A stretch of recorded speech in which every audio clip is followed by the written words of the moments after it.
bahwa meskipun seseorang memiliki kedekatan yang luar biasa dengan Rasulullah sallallahu alaihi wasallam, tetap Rasulullah tidak mengatakan kepada mereka para sahabat, "Wahai sahabat, tenanglah, engkau pasti akan mendapatkan syafaatku." Tidak. Dari ini semua, kesejarahan Wali Songo itu tidak bisa dilepaskan dari yang namanya Aceh. Karena apa? Karena di masa Belanda itu, Bu, di masanya zaman-zaman Belanda itu tukangan domba, Bu. Yang membuat bendera merah putih itu mereka. Yang mencanangkan, yang memberikan masukan atas berdirinya NU itu mereka. Yang menentukan hari kemerdekaan bangsa Indonesia itu mereka juga. Lalu leluhur-leluhur kita, mbah buyut kita itu ngapain, Bu? Dan mereka selalu menakut-nakuti kepada masyarakat, ketika kalian itu mengkritisi nasab kami, maka kalian itu akan kualat. Gak ada, Bu, gak ada. Dalam ajaran agama itu gak ada. Jadi jangan dikira kelompok Kiai Haji Imaduddin Usman Al-Bantami serta para peneliti-penelitinya, yang diantaranya adalah saya, itu menyebarkan kesimpulan penelitian yang disampaikan oleh Kiai Haji Imaduddin dan kawan-kawan itu berdasarkan atas kebencian, bukan. Kami berbicara atas data. Kami menyatakan bahwasannya para habaib Balawi itu tidak bersambung kepada Rasulullah Sallallahu Alaihi Wasallam itu atas data. Allah Subhanahu Wa Taala telah berfirman di dalam ayat Al-Quran, "A'udzu billahi minasyaitonir rajim. Bismillahirrahmanirrahim. Laqad ja'akum rasulun min anfusikum azizun 'alaihi ma anittum harisun 'alaikum bil mu'minina raufur rahim." Sungguh datang kepada kalian semua Rasulun, seorang Rasul, azizun alaihi ma anittum, yang beliau itu merasa masyaqqah, merasa berat, merasa tersiksa, ma anittum, dari sesuatu yang membuat umat Islam ini berat. Artinya dalam ayat ini Allah Subhanahu wa Ta'ala memberikan sebuah pelajaran bagi kita semua, bahwasanya Rasulullah Sallallahu Alaihi Wasallam itu merupakan sosok yang luar biasa, sosok yang agung. Beliau adalah seseorang yang paling mulia di sisi Allah Subhanahu wa Ta'ala. Namun demikian, dalam kesempatan yang berbahagia ini, alhamdulillah, kita berkumpul bersama-sama, kita bertolabul ilmi bersama-sama, untuk bersama-sama mempelajari bagaimana kehidupan Rasulullah Sallallahu Alaihi Wasallam. Tentu yang menjadi motivasi akan kumpulnya kita semua dalam pertemuan kali ini tidak lain dan tidak bukan kecuali mahabbah, kecuali cinta kepada Rasulullah Sallallahu Alaihi Wasallam. Nah, tentunya bagaimana Rasulullah Sallallahu Alaihi Wasallam, akhlak beliau dalam mengajari para sahabat, dalam mengajari kepada putra-putri beliau, kepada sanak famili beliau, di mana pada suatu hari Rasulullah Sallallahu Alaihi Wasallam ditanya oleh sebagian sahabat, Ya Rasulullah, wahai Rasulullah, nas'aluka murafaqataka fil jannah. Wahai Rasulullah, kami ini ingin engkau temani di dalam surga. Kami para sahabat memiliki sebuah keinginan, yaitu masuk ke dalam surga bersama Rasulullah sallallahu alaihi wasallam. Lalu apa kata Rasulullah? Maka kata Rasulullah, a'inni bikasrati ibadatik. Wahai para sahabat, tolonglah diriku dengan memperbanyak ibadah. Begitu juga dalam hadis yang lain, Rasulullah sallallahu alaihi wasallam memberikan pesan kepada salah satu putrinya, yaitu Sayyidah Fatimah Az-Zahra. Apa kata Rasulullah? Ya Fatimah, wahai Fatimah, angkidi nafsaki minan nar. Tolonglah dirimu sendiri dari api neraka. Fa inni la ughni anki minallahi syai'a. Karena sesungguhnya aku ini tidak dapat memberikan pertolongan kepadamu di sisi Allah Subhanahu wa ta'ala. Artinya dari beberapa ayat yang sudah kita bacakan, dari beberapa hadis yang sudah saya jelaskan, di sini Rasulullah sallallahu alaihi wasallam memberikan suatu akhlak yang mulia kepada kita semua, bahwa meskipun seseorang memiliki kedekatan yang luar biasa dengan Rasulullah sallallahu alaihi wasallam, tetap Rasulullah tidak mengatakan kepada mereka para sahabat, wahai sahabat, tenanglah, engkau pasti akan mendapatkan syafaatku. Tidak. Tetapi Rasulullah sallallahu alaihi wasallam memerintahkan kepada sahabat-sahabatnya, memerintahkan kepada putrinya untuk menjadi seseorang yang beriman, memiliki ibadah yang banyak. Nah, maka itu adalah satu gambaran yang luar biasa dari Rasulullah sallallahu alaihi wasallam yang patut kita tiru, patut kita suri tauladani, yang patut kita jadikan sebagai objek dalam meniru tingkah laku Rasulullah sallallahu alaihi wasallam. Itu sekilas mengenai Rasulullah sallallahu alaihi wasallam.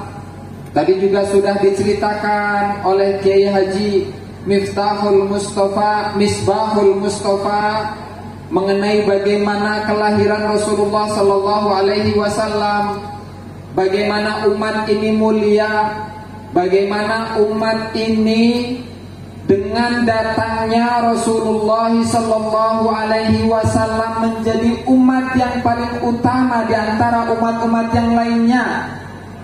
Maka dari apa yang disampaikan oleh beliau, dari ayat yang sudah kita kaji barusan, kita harus introspeksi diri,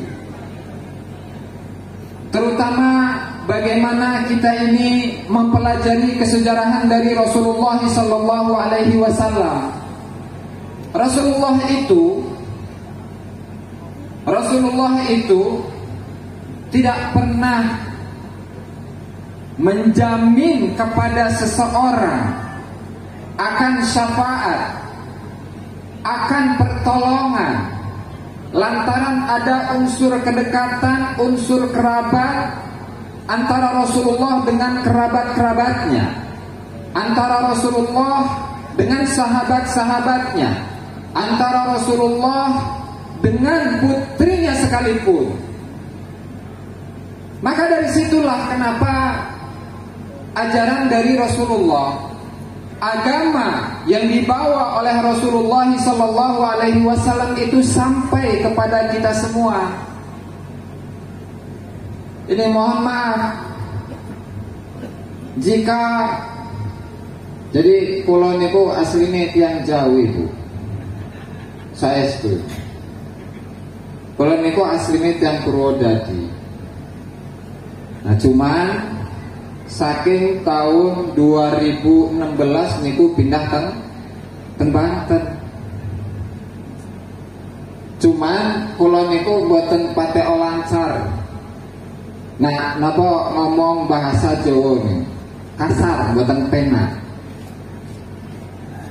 Makanya nyuwun ngapunten Kiai, para jamaah-jamaah semuanya, mohon maaf jika saya ini tidak bisa menyampaikan secara lancar menggunakan bahasa Jawa lantaran kurang biasa nih Kiai. Alhamdulillah, kembali kepada materi, bahwasannya Indonesia, bahwasannya Nusantara itu dimasuki agama Islam, atau agama Islam itu tersebar di Pulau Jawa. Niku yang bawa itu siapa Bu? Yang menyebarkan agama Islam di Nusantara itu siapa Bu? Wali Songo. Tahunnya tahun pinten Gus? Tahun pinten guys?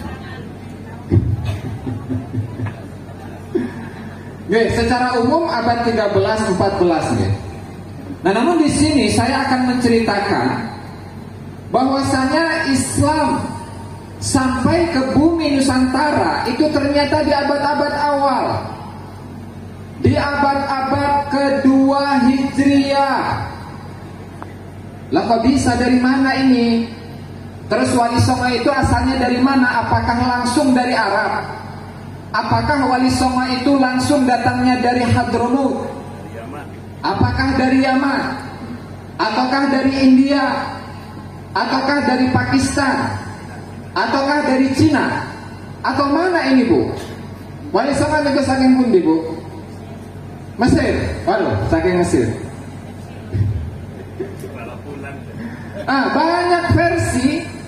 Banyak versi yang menyatakan tentang asal-usul Wali Songo. Ada yang mengatakan dari Yaman, yang leluhurnya namanya itu Imam Abdul Malik Az-Zamad Khan. Ada yang mengatakan dari Cina, yang katanya leluhurnya itu adalah As-Sayyidul Ajal. Ada yang mengatakan dari Arab Saudi, dari Mekah, dari Madinah. Ada yang mengatakan dari Mesir. Bingung Bu. Kalau kita ini tidak mempelajari sejarah secara utuh, menggunakan data-data sejarah yang sezaman, itu pasti jadi ruwet Bu. Pasti jadi ruwet. Kenapa seperti itu? Ya iya, katanya Wali Songo itu adalah keturunan dari Abdul Malik Az-Zamad Khan Ba'alawi. Namun saya sudah meneliti dari karya-karya yang ditulis oleh para tokoh-tokoh Ba'alawi, yang misalnya seperti kitab Al-Burqatul Musyiqah, kemudian kitab Al-Jawharus Syafaf, kemudian kitab Burarul Baha'id Dawi, kemudian kitab Al-Masra'ul Rawi, kemudian kitab Syarah Al-Ainiyah, kemudian kitab Syamsud Dohiro, dan masih banyak lagi. Saya telusuri itu kesejarahan dari Imam Abdul Malik Az-Zamad Khan. Tetapi dari kitab-kitab yang ditulis oleh para sejarawan-sejarawan Ba'alawi, saya tidak menemukan siapa saja yang menjadi keturunan dari Imam Abdul Malik Az-Zamad Khan yang diklaim oleh mereka keturunan-keturunannya itu adalah para Wali Songo. Saya tidak menemukan. Dimulai dari abad ke-9 Hijriah yang ditulis oleh Al-Imam Ali bin Abu Bakar As-Sakran, kemudian kitab Ghurarul Baha'id Dawi karya dari Muhammad bin Ali Khirid. Justru di sana beliau menyatakan bahwa leluhur yang katanya leluhur dari Wali Songo yang namanya Abdul Malik, beliau mengatakan walam akif lahu ala tarikh. Saya tidak mengetahui sedikit pun mengenai sejarah dari Abdul Malik yang diklaim, yang diaku-aku sebagai leluhurnya Wali Songo. Lah terus dari mana? Kalau bukan dari India, kalau bukan dari Hadramut, kalau bukan dari Yaman, kalau bukan dari Arab Saudi, kalau bukan dari Mesir, lalu dari mana? Nah tadi yang sudah saya jelaskan di awal, bahwa ada sekelompok orang yang diutus oleh Al-Khalifatul Abbasi sekitar tahun 170 Hijriah, perkiraan tahun 700 akhir Masehi. Di sana dalam nahkoda khalifah, tokoh-tokoh yang sengaja dikirim oleh Al-Khalifatul Abbasi itu datang dari Arab, lebih tepatnya itu adalah Iran dan sekitarnya, dikirimlah ke Indonesia, Bu. 40 orangan kurang lebih. Dan dari 40 orang ini, beliau ada satu dzurriyyah Rasulullah sallallahu alaihi wasallam yang bernama Sayyid Ali Al-Mu'tabar atau Sayyid Ali Al-Kharis, di mana beliau ini merupakan putra dari Muhammad Ad-Dibaj. Muhammad Ad-Dibaj bin Ja'far As-Sadiq. Nah, kemudian Sayyid Ali itu menikahi salah satu putri dari Raja Perlat di tahun segituan, tahun 170-an. Kemudian melahirkanlah seorang anak, seorang putra laki-laki yang bernama Sayyid Maulana Abdul Aziz Shah, yang merupakan Raja Perlat untuk pertama kalinya, kerajaan Islam di Nusantara. Nah, artinya apa dari sini? Dari sini sudah membuktikan bahwasanya Nusantara itu sudah dimasuki oleh agama Islam. Agama Islam itu sudah tersebar di Nusantara ini semenjak abad kedua Hijriah. Dan keterangan ini ada dalam sebuah kitab Idharul Haq yang merupakan karya dari Imam Abu Ishaq Al-Makarani Al-Fasi. Jadi Al-Fasi ini bukan kota, nisbatnya itu bukan kepada kota Fes, bukan Fes, kota Fes yang ada di Maroko, bukan. Tetapi Fas Al-Fasi ini maksudnya adalah Pasai. Nah, sehingga ketika tokoh-tokoh yang menyebarkan agama Islam di Nusantara itu sudah ada semenjak abad kedua Hijriah. Lalu kemudian beliau ini beranak pinak,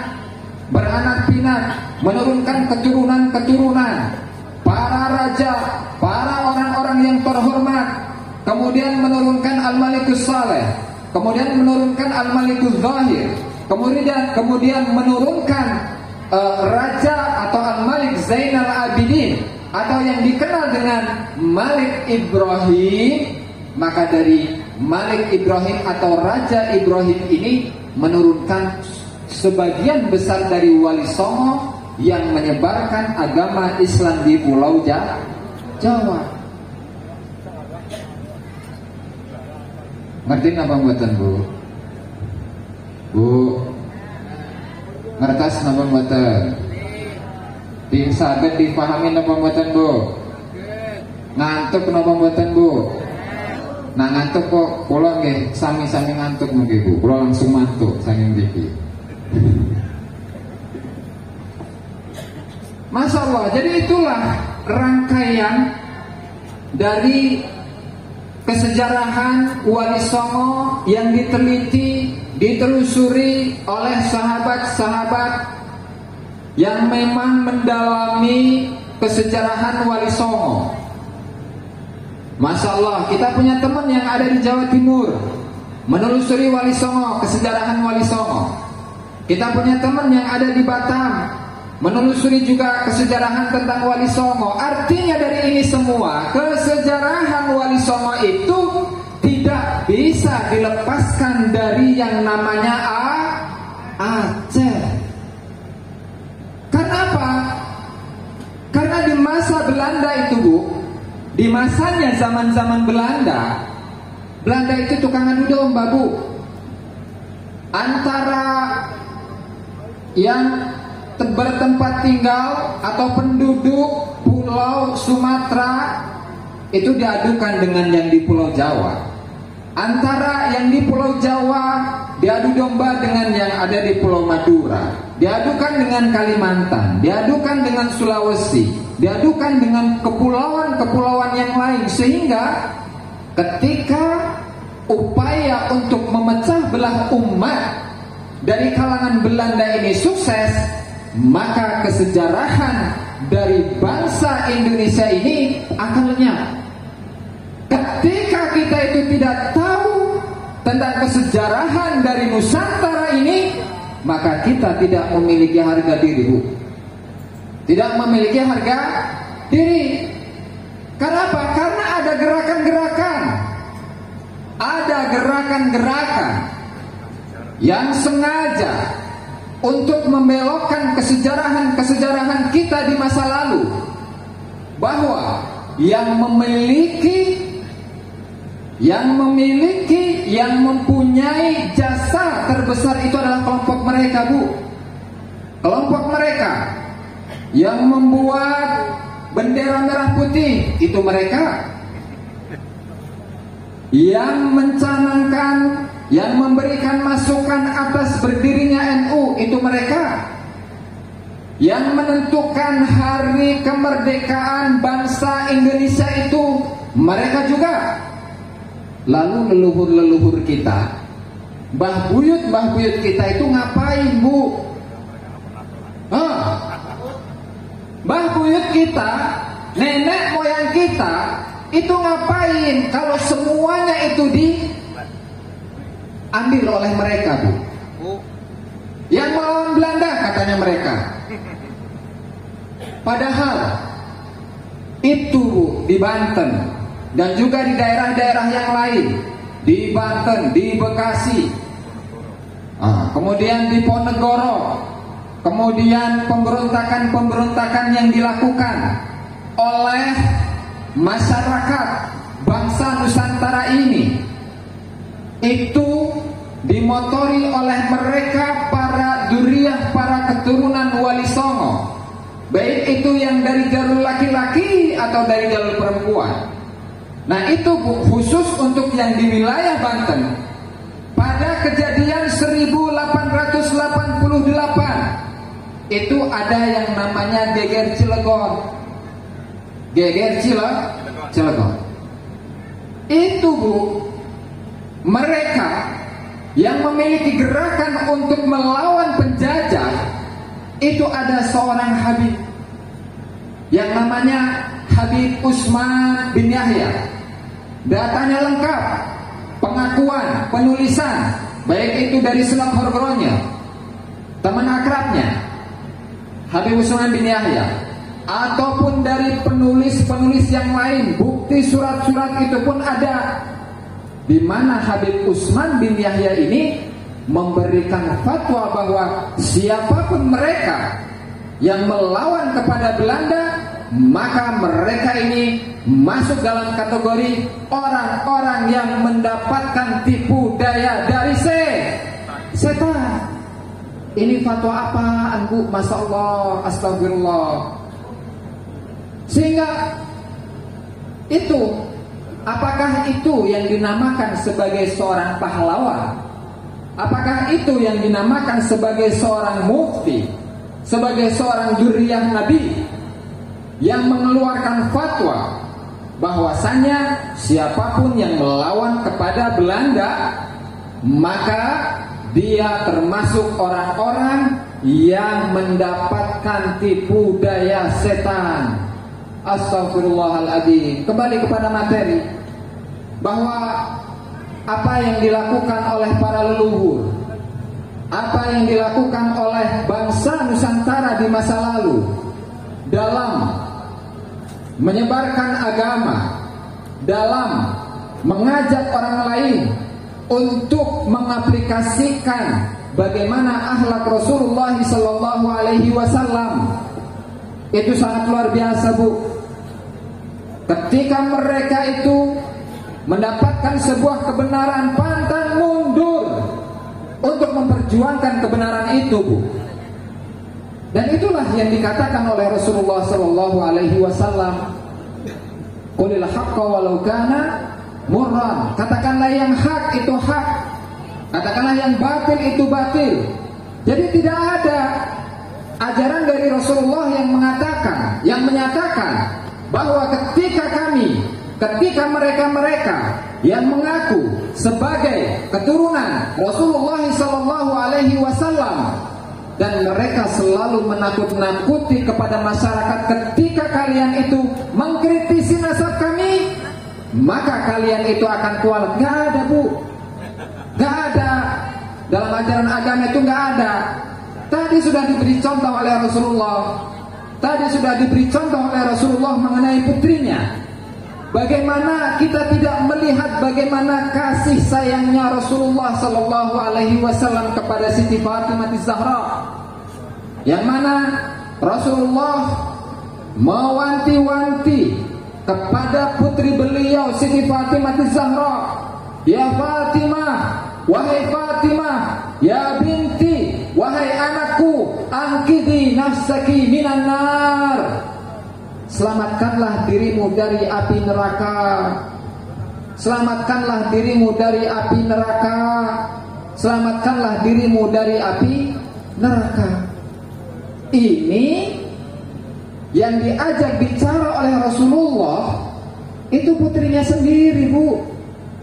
Putrinya sendiri, Siti Fatimah. Bagaimana tidak sayangnya Rasulullah sallallahu alaihi wasallam kepada Siti Fatimah? Apakah lalu kemudian Rasulullah itu mengatakan kepada putrinya, wahai Fatimah, karena engkau ini adalah anakku, engkau adalah orang yang paling aku kasihi, engkau ini adalah orang yang paling aku sayangi, sehingga udah gak apa-apa, gak sholat, gak masalah, gak sholat.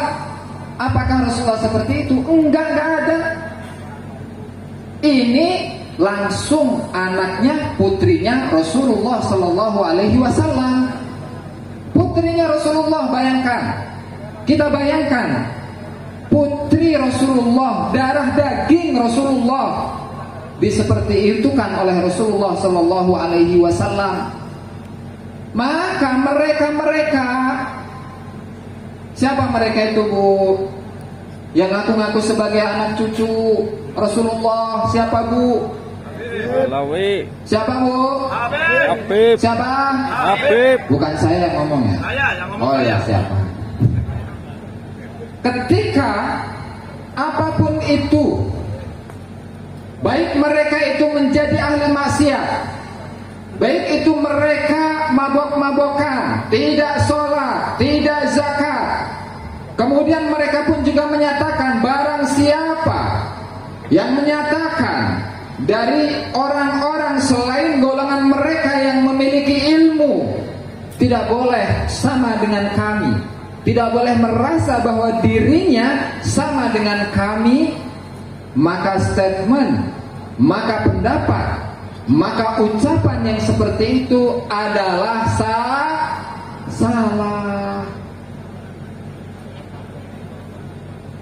Tidak ada, Bu. Tidak ada. Tidak ada ajaran agama yang seperti itu. Kita ini sebagai umat Islam, kita ini sebagai orang-orang yang mengaku umatnya Rasulullah Sallallahu Alaihi Wasallam.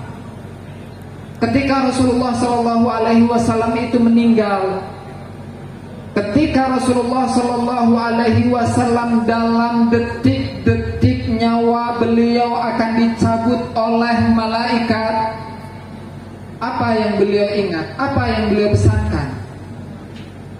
Apakah anakku, binti atau auladi, wahai anakku? Enggak.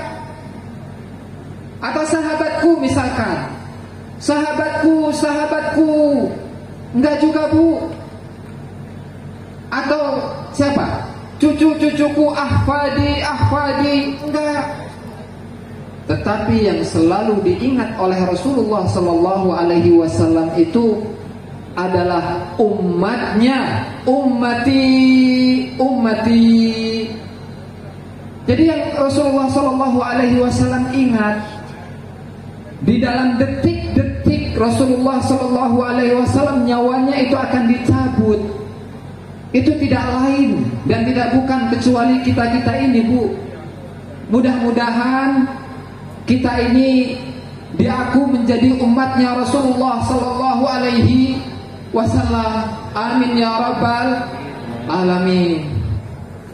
Nah, ini ada satu keterangan yang ada di dalam kitab An-Nahrul Mawrud, karya dari Habib Idrus bin Umar Al-Habsyi, jilid 2 halaman 167. Di mana di sana beliau, Habib Idrus bin Umar Al-Habsyi, mengatakan yang bagi liman ajaza an ziyarati ba'dil anbiya ba'dil auliya, seyogianya, sepantasnya bagi seseorang yang tidak bisa untuk berziarah kepada sebagian wali, bal wal anbiya, bahkan bagi seseorang yang tidak bisa untuk menziarahi sebagian para nabi, an yashakhisa dariha dzalika nabi awil wali suratan hissiyah, dia boleh untuk membentuk, untuk membuat satu hal, satu benda yang menjadi satu ciri bahwa itu adalah kuburan nabi, bahwa itu adalah kuburan wali. Kemudian tsumma yastahdiru ruhaniyatahu, kemudian dia menghadirkan roh dari nabi itu atau roh dari wali yang dia akan ziarahi sementara dia nggak mampu. Wa yazuruhu wa ya'malu ma ya'malu law hadara inda dharihi, dan dia berziarah seperti biasa, seperti berziarah kepada kubur. Artinya dalam kitab ini sudah ada ajaran untuk membuat sebuah kuburan palsu. Makanya hati-hati ibu-ibu, bapak-bapak, serta masyarakat kabupaten atau kota Tegal. Hati-hati, leluhur-leluhur kita yang namanya itu tidak diketahui, atau misalkan ada kuburan-kuburan kuno yang kebetulan tidak dirawat oleh anak cucunya. Hati-hati, Bu. Nanti kuburan tersebut bisa menjadi kuburan Habib. Tujuannya apa? Tadi pembelokan sejarah. Tujuannya adalah pembelokan sejarah, dan itu sudah menjadi bukti di mana kemarin, di kejadian yang ada di Kecamatan Ulijami, Pemalang, di mana seorang yang awalnya itu adalah tukang kuda, Bapak Amir. Nah, kemudian karena ada salah satu cucunya yang belajar, berguru kepada oknum Habib, nah lalu disebutkanlah bahwasanya Bapak Amir ini adalah Habib, sehingga dibangunlah itu kuburan, ya, dan diyakinkan kepada masyarakat bahwa itu adalah kuburan seorang Habib, seorang ulama besar, seorang wali, sementara tokoh yang hidup yaitu Bapak Amir tidaklah seperti itu ketika beliau hidup. Dan ini ternyata sudah terjadi sejak dulu, Bu.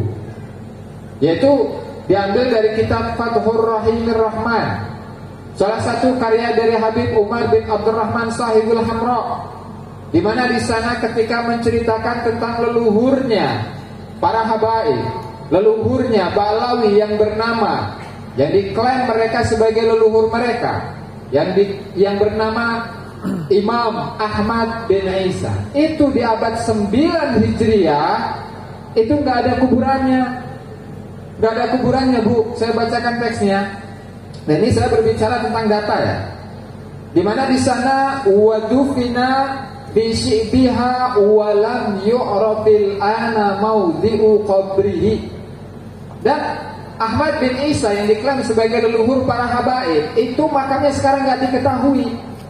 Tetapi diziarahi oleh Syekh Abdullah bin Abu Bakar Al-Idrus, kemudian Syekh Abdurrahman As-Saqaf.